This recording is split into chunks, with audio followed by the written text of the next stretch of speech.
Assalamualaikum warahmatullahi wabarakatuh dan selamat petang murid-murid semua. Untuk kali ini, kita akan berbincang berkenaan dengan idea keseluruhan.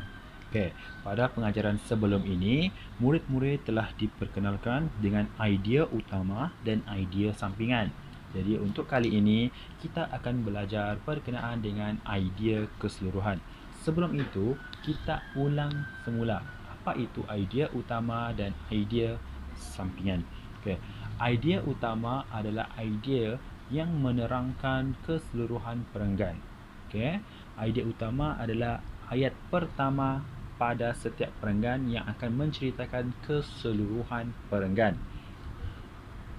Okey, untuk idea sampingan pula ialah idea yang ditulis untuk menyokong idea utama.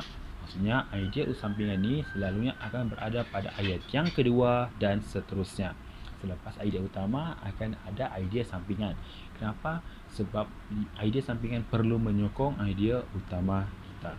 Jadi, sebelum kita teruskan kepada idea keseluruhan, murid-murid boleh baca keseluruhan dialog petikan tersebut. Baiklah murid-murid sekalian, sudah baca soalan, sudah baca petikan. Okey, jadi kita lihat apakah idea keseluruhan ni. Idea keseluruhan adalah idea yang menceritakan keseluruhan teks atau petikan atau dialog ataupun apa-apa jenis bahan pembacaan yang lain. Okey, idea keseluruhan kita hanya akan dapat apabila kita telah membaca kesemua petikan.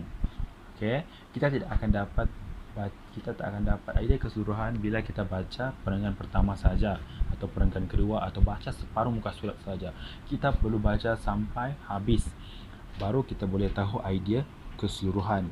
Okay, baru kita tahu apa yang ingin diceritakan pada petikan.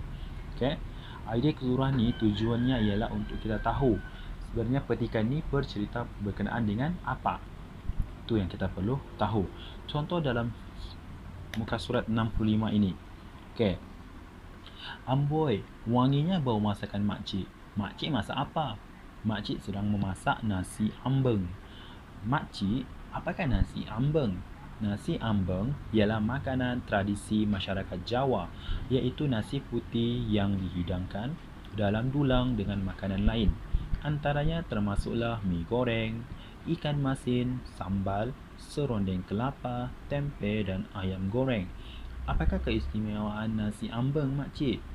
Nasi ambeng istimewa kerana setiap hidangan akan dimakan secara beramai-ramai. Situasi ini dapat mengeratkan hubungan persaudaraan dalam sesebuah keluarga dan masyarakat. Barulah saya faham. Terima kasih, makcik. Okey. Kalau kita lihat, ada beberapa perkataan yang telah diwarnakan dengan warna merah. Okay.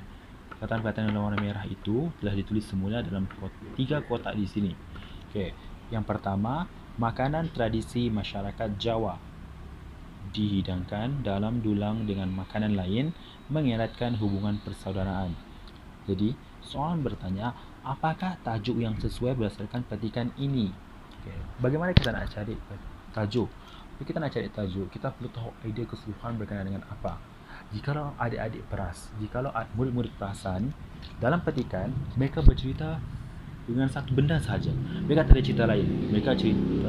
Kalau murid-murid perasan, dalam petikan ini, mereka hanya bercerita berkenaan dengan satu perkara saja, satu benda. Tiada cerita lain pasal berkenaan dengan cerita-cerita lain.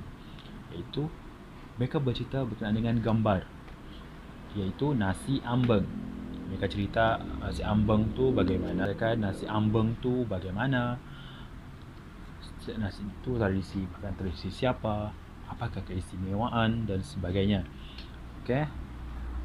Jadi, apa yang murid-murid perlu tulis, perlu letak maklumat yang perlu murid-murid keluarkan ialah berkenaan dengan nasi ambeng. Okey, nasi ambeng. Okay. Seterusnya, apa yang kita perlu ceritakan lagi?